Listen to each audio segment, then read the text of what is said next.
नमस्कार, आदाब, सत श्री अकाल और अस्सलाम वालेकुम। मैं हूं मोहम्मद अहमद काज़मी, लेकर आया हूं आपका पसंदीदा कार्यक्रम नज़र दुनिया पर। आज आपको बहुत ही दिलचस्प करैक्टर और इजराइल और अमेरिका के सीरिया और इराक़ के प्लान के एक इम्पॉर्टेंट एक्टर, इस्लामिक स्टेट यानी दाइश आतंकवादियों के सरगना अबू बकर बगदादी के नाम से मशहूर आतंकी के मारे जाने और इस वक्त मारे जाने के पीछे अमेरिकी प्रेसिडेंट डोनाल्ड ट्रंप की सियासत से पर्दा उठाने की कोशिश करूंगा।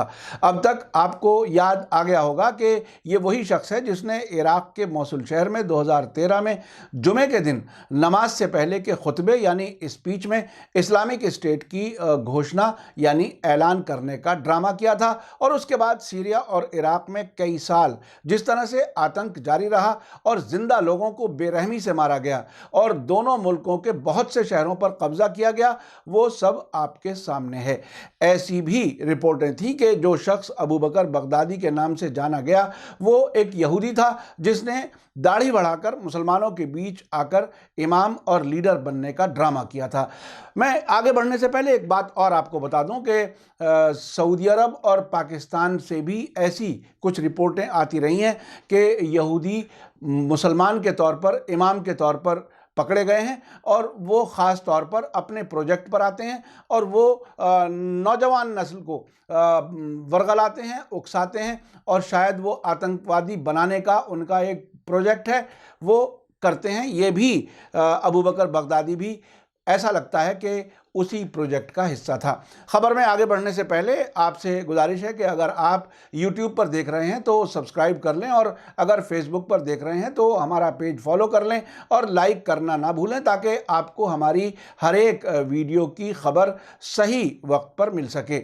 आप अपने व्हाट्सएप ग्रुप, फेसबुक, इंस्टाग्राम और ट्विटर पर इस खबर को ज़रूर शेयर करें ताकि दुनिया के ज़्यादा से ज़्यादा लोगों तक ये हकीकत पहुंच सके। अब खबर यह है कि दुनिया का सबसे खूंखार आतंकी गुट दाइश का सरगना अबू बकर बगदादी नॉर्थ वेस्ट सीरिया में अमरीकी सेना की एक कार्रवाई में ढेर हो गया है। अमरीकी मीडिया ने पेंटागन के बड़े अफसर के हवाले से दावा किया है कि अमरीकी फ़ौज ने सैटरडे को एक कार्रवाई में दाइश के सरगना अबू बकर अल बगदादी के खुफिया ठिकाने पर हमला किया। अमरीकी मैगज़ीन न्यूज़ वीक ने बताया है कि यह कार्रवाई नॉर्थ वेस्ट सीरिया के इदलिब सूबे में अल बगदादी के खुफिया ठिकाने की सटीक जानकारी मिलने के बाद अमरीकी कमांडोज ने अंजाम दिया है। न्यूज़ वीक का कहना है कि जब अमरीकी फौजी अल बगदादी के सीक्रेट ठिकाने की इमारत में दाखिल हुए तो वहां एक छोटी सी झड़प हुई। खबर यह है कि कुछ वक्त से इस इमारत पर नज़र रखी जा रही थी।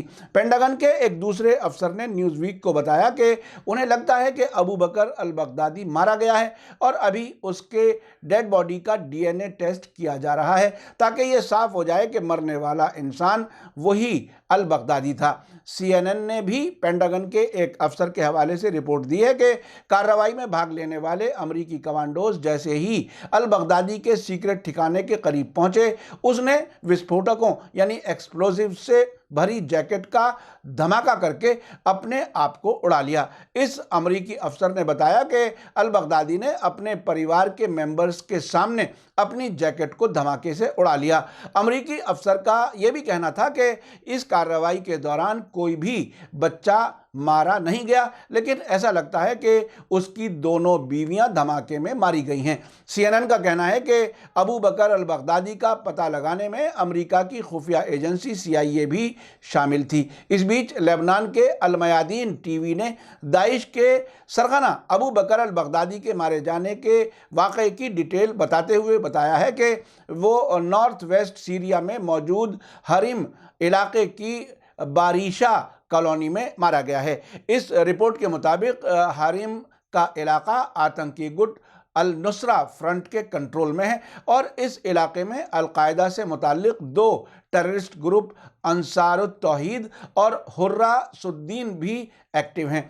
सीरिया में अल मयादीन के रिपोर्टर ने बताया है कि पिछली रात अमरीकी फ़ौज ने 3 घंटे तक अपने फ़ौजियों को एक जगह से दूसरी जगह पहुंचाया। रिपोर्टर के मुताबिक अमेरिका के 8 जंगी हेलीकॉप्टर तुर्की के इंजरलीक छावनी से सीरिया की तरफ उड़े और उन्होंने ये कार्रवाई अंजाम दी। रिपोर्टर का कहना था कि इस दौरान आर्म्ड यानी हथियारबंद लोगों ने हेलीकॉप्टरों पर फायरिंग भी की। अमेरिका के ड्रोन विमानों ने फायरिंग करने वालों की पोजीशन का पता लगाकर उन पर हमला किया और इसी तरह 2 घरों को पूरी तरह से तबाह कर दिया।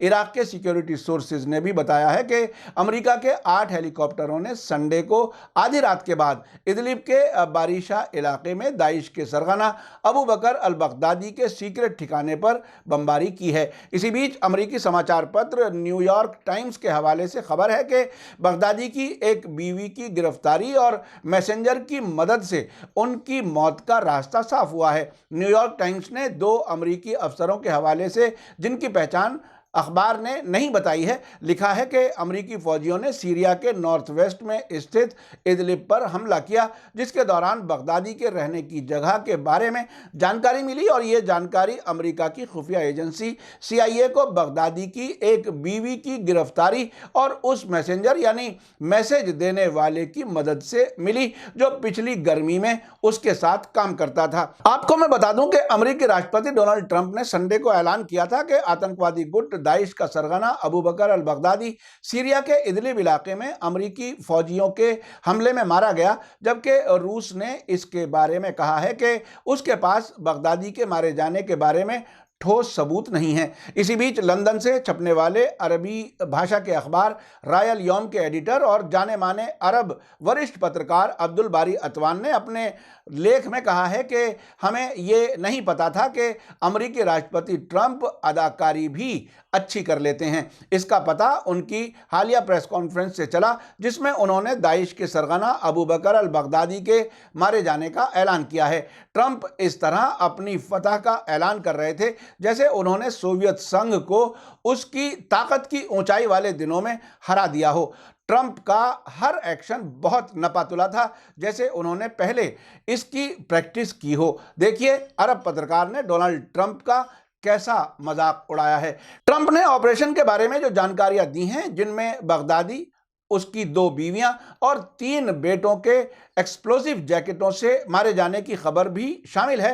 हो सकता है कि ये जानकारियां सही हों और ये भी हो सकता है कि सही ना हों। उन्होंने आगे कहा कि हमारा शक तब तक दूर नहीं होगा जब तक हम सही तस्वीरें नहीं देख लेंगे, इसलिए कि ट्रंप ने इस ऑपरेशन में मदद के लिए रूस का शुक्रिया अदा किया, मगर रूसी अफसरों ने कहा है कि उन्हें भी इस बारे में शक है कि बगदादी को मार दिया गया है।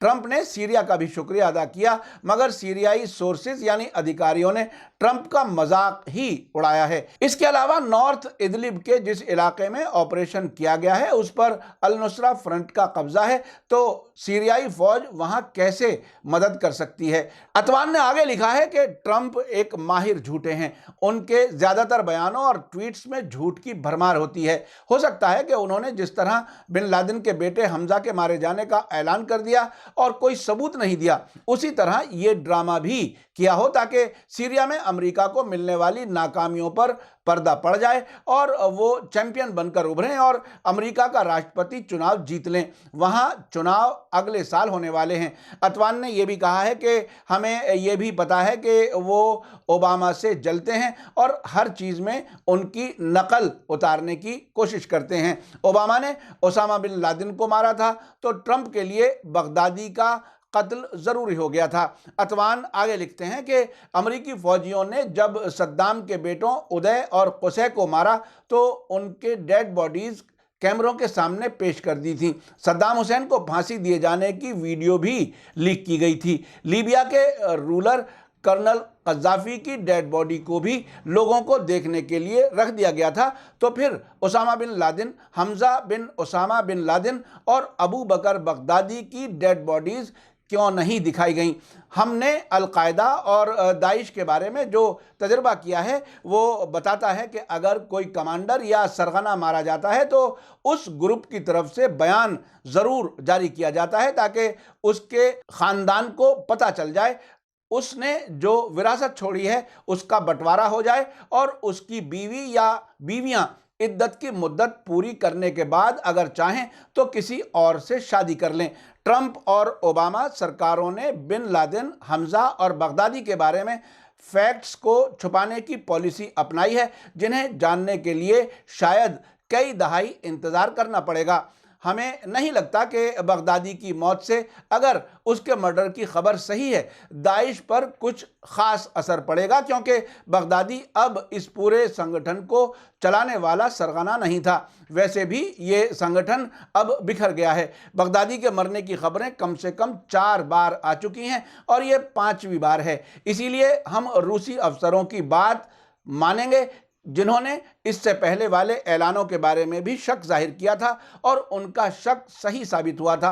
आगे जो कुछ अतवान ने लिखा है वो काफ़ी दिलचस्प है और इम्पॉर्टेंट भी है कि बगदादी के कत्ल की खबर अगर सही है तो दाइश इंतकाम लेने की कोशिश करेगा। उन्होंने आगे लिखा है कि जब मैं अपनी किताब Islamic state the digital caliphate लिख रहा था तो मेरी मुलाकात दाइश के एक कमांडर से हुई थी। उससे मैंने पूछा कि अगर बिन लादेन की तरह बगदादी का मर्डर कर दिया जाए तो क्या होगा। उसने जवाब दिया था कि इंतकाम दहला देने वाला होगा। इसके बाद की अतवान की बात और ज़रूरी है और इसमें उनका तजुर्बा झलकता है। उन्होंने सवाल किया है कि क्या दाइश फिर उभरेगा?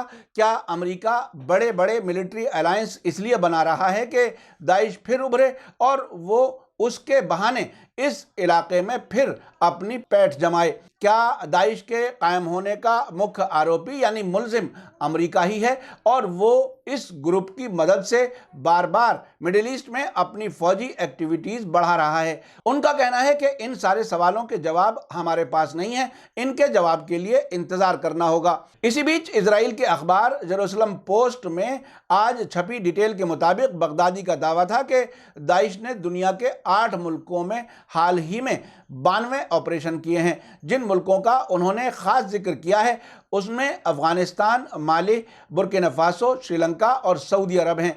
ये बात अपनी जगह साफ है कि जिस तरह से दाइश ने इराक और सीरिया में बहुत बड़े इलाकों पर कब्जा किया था और बेहतरीन हथियार और गाड़ियां थीं, वो बगैर किसी या कुछ सरकारों की मदद से मुमकिन नहीं था। इराक में दाइश को अमरीकी जंगी जहाज़ों ने हथियारों की खेप आसमान से पैराशूट के जरिए पहुंचाई थी, जिसकी वीडियो और फोटो पब्लिक डोमेन में मौजूद हैं। दाइश के टेररिस्ट का इलाज सीरिया, तुर्की के बॉर्डर पर और इजराइल के हैफा शहर के अस्पतालों में होता रहा है। ये भी सब हमारे सामने है। मेरा कार्यक्रम कैसा लगा कमेंट्स में ज़रूर लिखें। इसी के साथ मुझे दीजिए इजाज़त। धन्यवाद, शुक्रिया, थैंक यू। जय भारत, जय हिंद।